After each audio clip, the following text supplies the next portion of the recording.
How's it going, guys? So for the next 4A comparisons, I will be comparing it up to flagship phones. And for the first one, it ends up being the Samsung Galaxy S20. Now, a lot of my friends ask me what Android phones to get, and usually my first answer is gonna be get the Samsung phones or get the Pixel phones.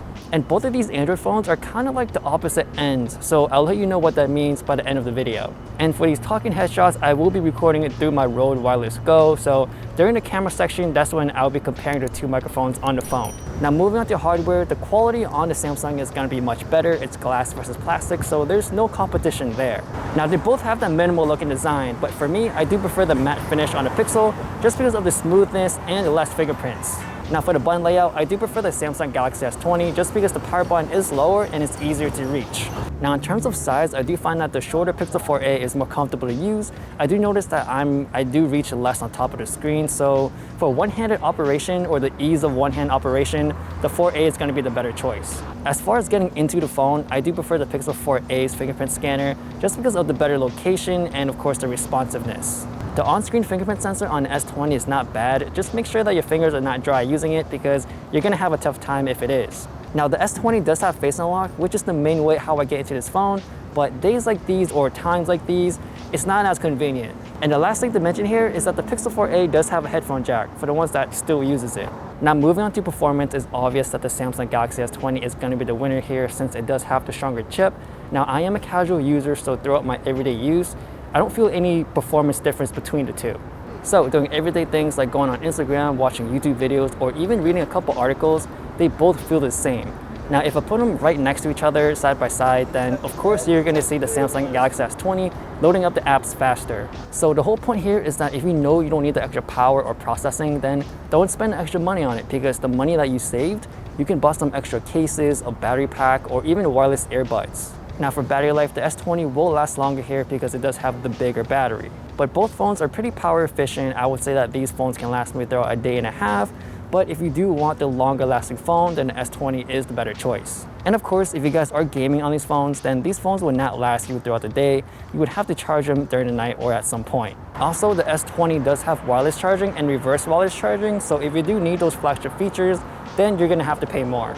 And for software, if you want something more simple, then go for Pixel. If you want more customizations and options and personalization, then go for Samsung. So there really isn't any winners on this side. It's more like personal preference. So for me, I'm gonna lean towards the Pixel because I use Google everything. I don't have any bloatware or any unnecessary apps I don't really need. So the whole experience is just more simple and cleaner on the Pixel side. So this is the audio test of the Samsung Galaxy S20 and the Pixel 3a. For the cameras, they both have one camera on the front.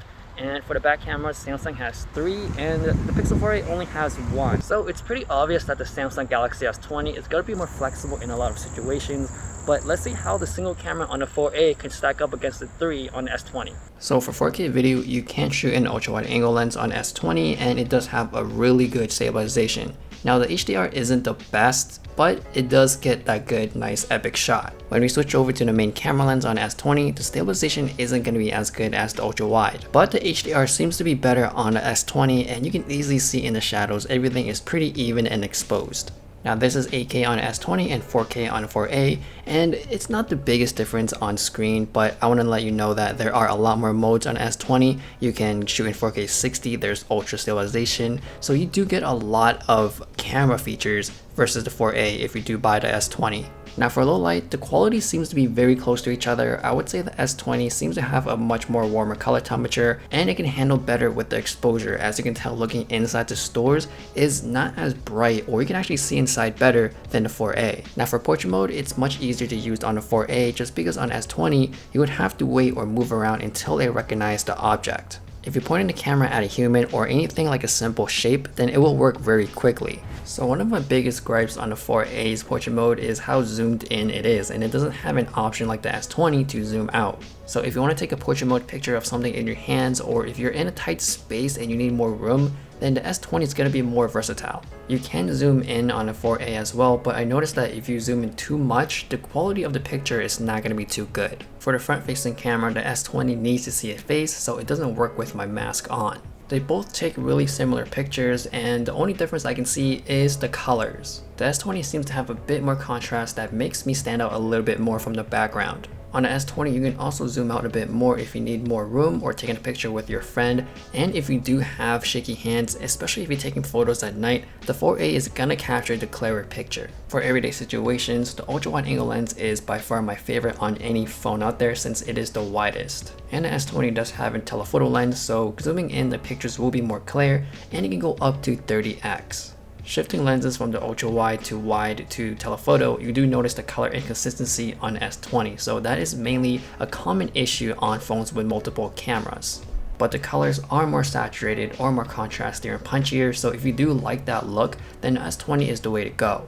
Now in terms of low light, if you're in a city where there's a lot of city lights, then they both would do really good. In terms of zooming in, that's when you start to see a decrease in quality, but I think the winner is still going to be the S20 since it does have a dedicated telephoto lens, and the software on a Google Pixel does a really good job cleaning things up. In terms of night mode, I would say they both work really well. For me, I feel like the S20 seems to be a bit more natural looking, and whereas on a 4A, it just seems to be really boosted up with brightness. So as I mentioned in the beginning of the video, I said that these phones are like the opposite ends. So what that means is the Samsung phones are basically for heavy smartphone users, whereas the Pixel phones are more towards the casual users. So basically, if you want or need all those extra features like the wireless charging, reverse wireless charging, extra cameras, or even extra camera modes, then pick the Samsung Galaxy S20. When you're picking the Samsung Galaxy S20, it basically means that you're getting all the features and you're not really missing out. Now pick the 4A if you're just a basic casual phone user that don't really need much of a phone. You're just gonna be on Instagram, go on some YouTube videos, and that's pretty much it. You don't need the power, so go cheaper, save a bunch of money. It's a simple and basic phone that just works. So that's my comparison between these two phones. Let me know what you guys think or which one is better off for you. If you found this video helpful, please give a like, subscribe if you haven't yet. Thanks for watching, and I'll see you guys later.